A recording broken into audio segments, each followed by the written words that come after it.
Hello po! Merry Christmas! For today's video ay magluto naman po tayo ng ating ulam for today.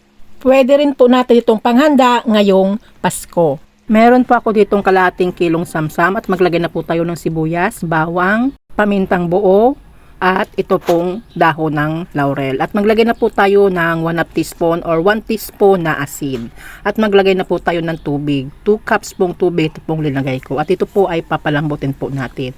At i-check po natin kung ito po ay malambot na. Kapag malambot na po, pwede na po natin itong hanguin at palamigin.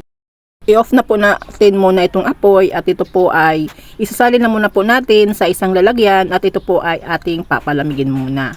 Pero ito pong pinakuluan po natin, wag po natin itapon dahil pwede po natin pang sabaw ito sa gagawin po natin na sauce. At heto na po yung ating pinalambot na pork kasim. At heto na po, naprito ko na po yung ating pork kasim na pinakuluan. Hindi ko na po nabidyohan kasi naka-off pala yung camera. Nagpakulo na po pala ako dito ng tubig dahil lulutuin muna po natin itong mga gulay para po mamaya madali na lang po ang pagluluto po natin ng ating crispy pork kare-kare. Ilalagay na lang po natin ito sa sauce ng kare-kare.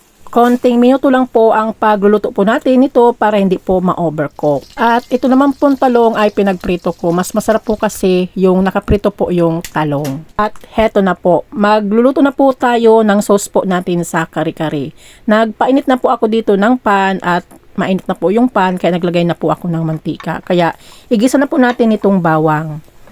Kapag naamoy na po natin yung aroma ng bawang, ilagay naman po natin itong sibuyas.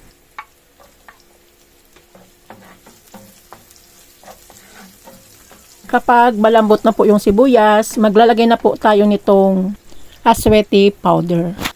Pwede rin po kayong gumamit ng aswete seeds. Pero sa pagluluto po nun ay unahin muna po natin ilagay yon. Mantika muna at yung aswete seeds. At tanggalin na lang po natin kapag nagkulay na po yung mantika. Pero kung aswete powder po ang gamit nyo, ganito na lang po ang gawin nyo. At maglagay na po tayo ng 2 tablespoon na peanut butter.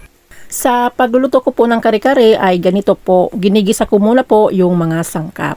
Pero nasa inyo pa rin po yan kung paano po rin kayo magluto ng kare-kare. Hindi na po pala ako naglagay ng bagoong dito sa ating sauce kasi baka umalat na po itong sauce natin dahil ginamit ko pong pangsabaw ay yung pinakuluan po natin sa karne. Naglagay pa naman po tayo doon ng asin. At maglalagay na din po tayo ng durog na paminta.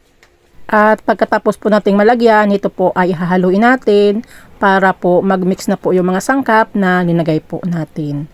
Para po malapot po yung ating sauce, maglagay po tayo ng slurry. Yung tinunaw po natin na flour sa tubig. Haluin po ulit natin para po hindi po mamuo-muo po yung flour o slurry na linagay po natin.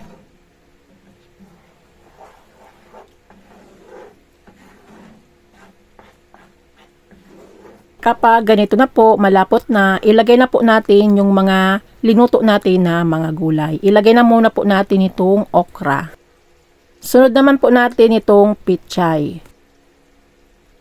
Ito pong sitaw. At ilagay na rin po natin itong pinagprito po natin na talong. Pero po, kung panghanda po natin ito sa Pasko, pwede rin po sa isang serving plate na lang po kayo mag-plating para diretso na po ilagay po natin sa mesa. At dahil pang-ulam po namin nito at konti lang naman po, kaya dito na po ako sa pan naglagay ng mga sahog or nag-plating. At ilagay na rin po natin itong ating crispy pork or ito pong linuto po natin na lechon kawali. At maglagay na lang po kayo dito ng bagoong kung kayo po ay kakain na po.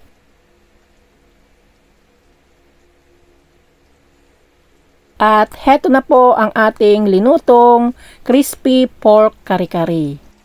Thank you for watching. Don't forget to like, share, and subscribe. Tenderang Kusinera. Bye-bye. God bless us all.